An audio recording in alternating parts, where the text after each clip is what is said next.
Hello, and welcome to the Professor Podcast with Ruth and Claire. Each episode, we talk about a particular topic in the life of a professor. We are tenure-track faculty members in the sciences, working at a primarily undergraduate university in California. The purpose of our podcast is reflection, so we bring something we think is working and something we're working on to discuss. Welcome to the Professor Podcast with Ruth and Claire. I'm Claire. And I'm Ruth, and today we're going to talk about career guidance. But before we do that, Claire, tell us about how was your week? My week was good. One thing that I'm really excited about is that my favorite show, Legacies, is back. The new season just started. What a good feeling when you get the whole, it's so good. So an interesting thing is normally I watch it after the fact. Hardly ever do I watch shows as they come out, but this is as it comes out. So every Friday is like, oh, it's Legacies Day. We get to watch the next episode. So anyway, I don't know if you've watched Legacies yet, but it's like teen drama, magic, cool monsters. I'm so into it. Yeah. Dude, it's weird because, showing my age, but back in the day when television shows were on television, and you would kind of be like, oh, tonight is ER night or whatever, and sort of save it up. And I do notice when I binge shows, like sometimes when you rewatch them, you're like, do I remember this happening? Like, because it's not, you don't have enough digestion time. So that's kind of cool to have it happening live. Yeah, I'm enjoying it. So, yeah. That's cool. Legacies. How about you? Yeah, so, ours is show related too, kind of. Well, because, my obsession with Cobra Kai continues. I'm actually in the position of being very sad because there is no more Cobra Kai, and, so that's tough. And I found myself Googling more than once, being like, what is the date when the next season will come out? And but we actually got inspired to go back and watch all the Karate Kid movies. Oh, that's nice. So that was super sweet. I mean, I'm not sure especially the second and third one are actually good movies, but the story between the student and the master is really beautiful. Cool. But it was making me think about how movies are different when you watch them at different ages. Oh, yeah, sure. So, did you ever hear of a movie called Reality Bites? No. Well, it's like Winona Ryder has just graduated from college and she kind of has two love interests. Like one is Ethan Hawke, who's like the deep poet, and the other is Ben Stiller, who's supposed to be kind of the soulless corporate person. Mm-hmm. And as a teenager, it's very clear that she should be with the moody poet. But then as an adult, when you watch it, you're like, I don't know, the other guy has a job and he seems very stable. And so it's just different. But the Karate Kid when I was younger was all about the romances. And now it's like, oh, what a beautiful relationship between sort of the parent figure and the child. So it's different at different stages in your life, I guess. Well, that's kind of, I think, a mark of a good story, that it has all those different layers that you can pick out at different times. Yeah, different people can enjoy and relate to different ones. So that's awesome. I have not watched The Karate Kid or Cobra Kai, so maybe I'll do that while I'm waiting for Legacies on the non-Friday days. So tell me, do you have a quote for us this week? I do. So this is from Greg McKeown, who's my spirit animal, who wrote Essentialism. Oh, nice. Here we go. Once we accept the reality of trade-offs, we stop asking, how can I make it all work? And start asking the more honest question, which problem do I want to solve? So just a reminder of asking the right questions. Dude, yes. Yeah. It's so hard to do, though, in the moment. I feel like I had such intentions this semester about being very mindful about my choices. And then I'm just like a ridiculous puppet on a string. And anytime anything pulls me anyway, I'm like, oh, okay, I guess I have to do this now. And, so. I know. I mean, it's tricky. A constant practice, It's I think it's great that we start off the semester with these plans, even if they go awry and we hopefully wrench them back into place, Well, if we didn't even try, geez, where right, would we exactly. be? So we had that something. Yeah, cool. Okay, so tell us, when we're talking about career guidance, we're specifically talking about between us offering guidance to students. Is that where you were thinking? How to guide students on their career path is what I'm thinking about here.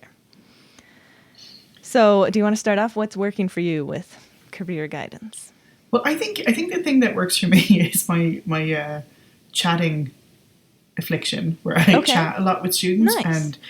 And I think that I've noticed when you just kind of, especially when we were in person, but even a little bit now in breakout rooms, but when you're just kind of chatting about things, and I often am telling stories about, oh, when I was an undergrad, or when did this or that, or my friend did this, and things kind of, that really opens up those conversations. That makes sense. And when people, like, I think I told a student once a story about, I got a terrible fright when I first came to grad school in America because something happened weird with my paperwork where they emailed, like they sent me the bill for the grad school, like the actual, I was like, oh yeah, there's no way I could pay this ever. And so I was kind of freaking out and thought I have to go home. And it turned out, and they were like, wait. So a student was kind of like, wait, grad school, you don't have to pay. And I'm like, oh, well, actually, if you get this position, you don't have to pay. And so, it led into that conversation. So I think chatting is good. And then I think the thing that works for me is, and I have some conflict about this too, but I think personal outreach and connection. So especially if students have talked to me about stuff before, and if I get like an, internship position email or grad school, whatever, like I will email it to them and like, oh, I think this would be great for you. And, I've seen students really respond positively to that. That's fantastic. Yeah. So I think that they're the things that really do work. My working on list is a lot longer, but tell me what is working for you. Well, that's interesting. So I have very similar, definitely addressing that big misconception that it costs a lot of money to go to grad school. Yeah. And, I'm not sure it's the same in all fields, but certainly in our fields, that is not true at all. So trying to spread that information widely, I think, is helpful. Also, yes, forwarding internship opportunities. And I like both I think it's ideal to forward it to individual students that it seems like a good fit for, and that can really, encourage somebody to apply. And one thing that I've been doing lately that I think is really working well is forwarding them to my whole class as well. Yeah. And someone I might not know would be a good fit, or I might not know would be interested, ends up applying. And it's happened a couple times that somebody unexpected has said, oh, thank you for this, I'm applying. And I was like, oh, great. I wouldn't have thought to send it to this person just because I didn't know it was something up their alley. So see, I'm really glad you said that, because that's something I struggle a bit with the personal touch thing, is like, am I just like selecting the kids who and it's like, but I like maybe doing both, because I do kind of like saying like, oh, hey, Claire, I think you'd really like this one in particular, but I think I liked, casting the net a bit wider. And I think it can be like, from the student perspective, you want a summer internship, but finding it with Google searching is totally fine. But I think, we often get forwarded emails from people trying to advertise their summer internship. So I just like spreading that out. And do you put a message on it? Oh, yeah. I usually say, I forward the email and then I write a little thing like, hi, forwarding this opportunity that I thought might be of interest. And then a little like, it involves studying marine science at Moss Landing, whatever else. Cool. Okay. I really like that. Yeah. And then the last thing is we have so one of my classes is a upper division class that involves using a lot of chemical instruments. And one of the things that we normally do in that lab is take a field trip to a local business that is a laboratory that uses a lot of those instruments. And it's not uncommon at all for students who graduate having taken this class to go get a job there for a few years after school. Oh, wow. So I really like that connection where we've actually been there. They've walked around. They've said, oh, I know what that instrument is. And now if they wanted to do that kind of thing, they, are that much further towards being comfortable applying for it. So I'm into that as well. That's cool. Yeah. So what are you working on with career guidance? Well, I have lots of them. And actually, your working well is a perfect segue into something. Oh, great. So we kind of don't really have physics companies here. And so I think that's something we're really lacking, is not being able to do something like that, like go there and be like, here's what a physicist does when they're out in the wild or whatever. And in the wild. I think like the wild physicist. Yeah. Well, I went to give a talk somewhere else. And when I was there, I noticed they had a really cool seminar series that was like, what does a physicist do? Oh, cool. And they would have people from industry come once a month and give a talk. Oh, that's awesome. It was so cool.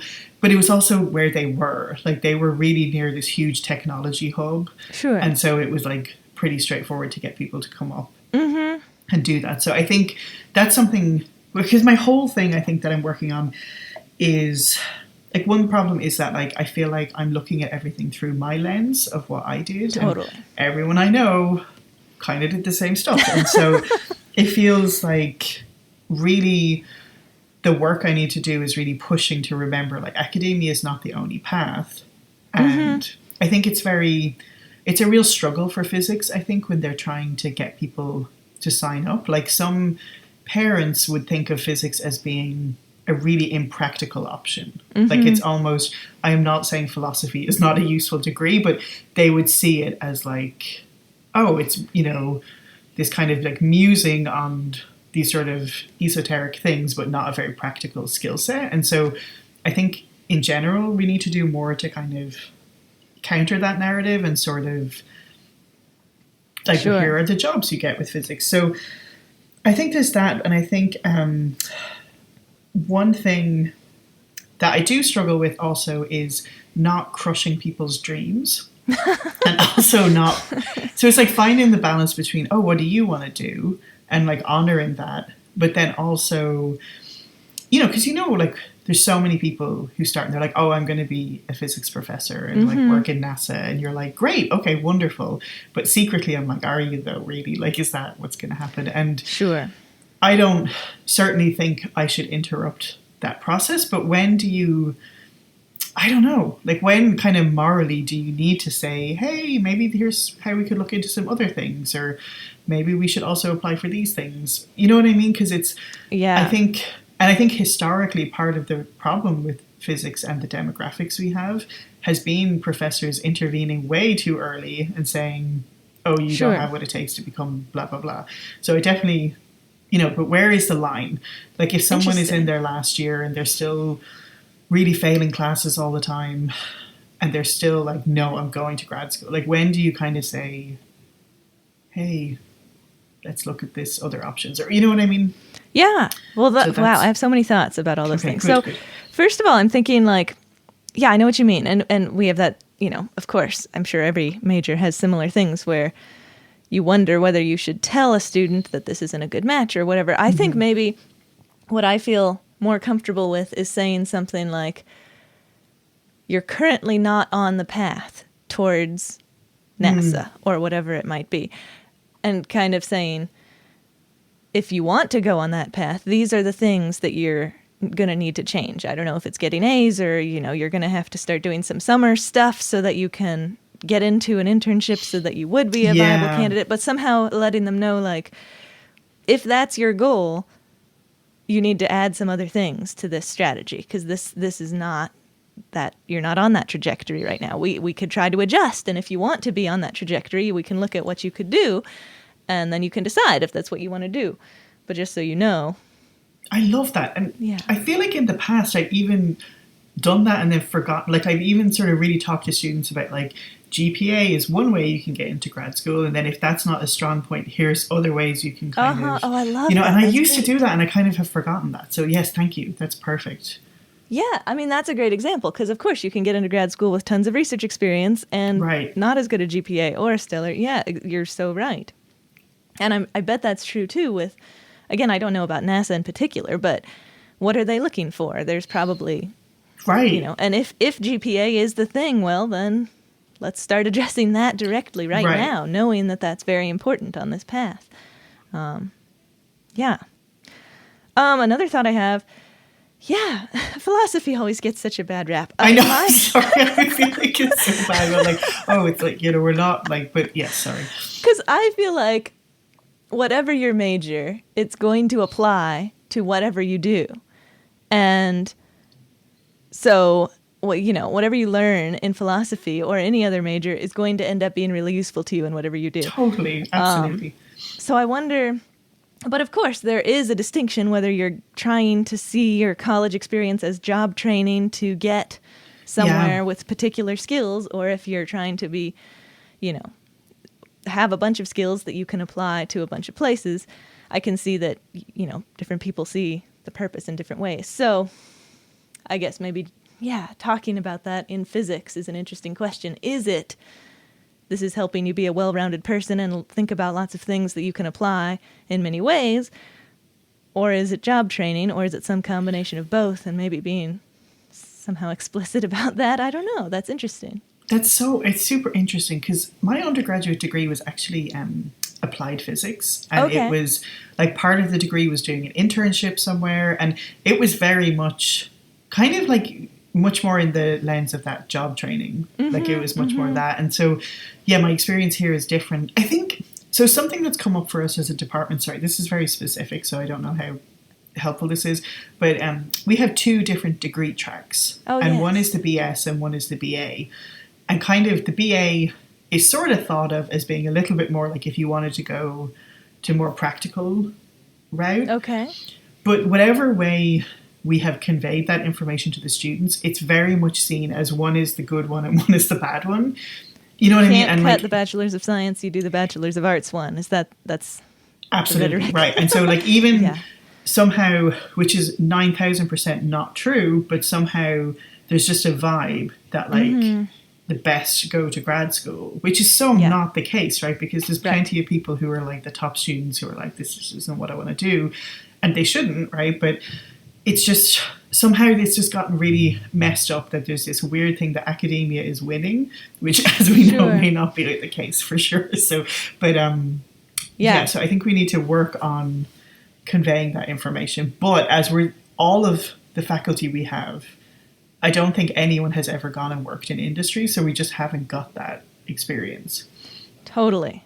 And it, like we have a similar thing in chemistry where you can get a chemistry major as a Bachelor's of Arts where you don't have to take calculus-based physics. And I don't feel like that's a lesser experience because in a lot of chemistry fields, you don't need calculus-based physics. So, that's fine. But yeah, I guess it does come back to this thing you brought up earlier of industry people showing the pathway, the career pathway to industry in physics or chemistry with those skills. How do you get a job that's not grad school and academic track?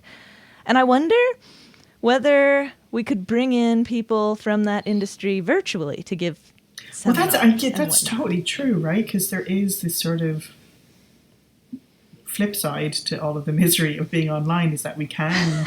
Now we feel totally comfortable giving virtual seminars and whatnot. Right.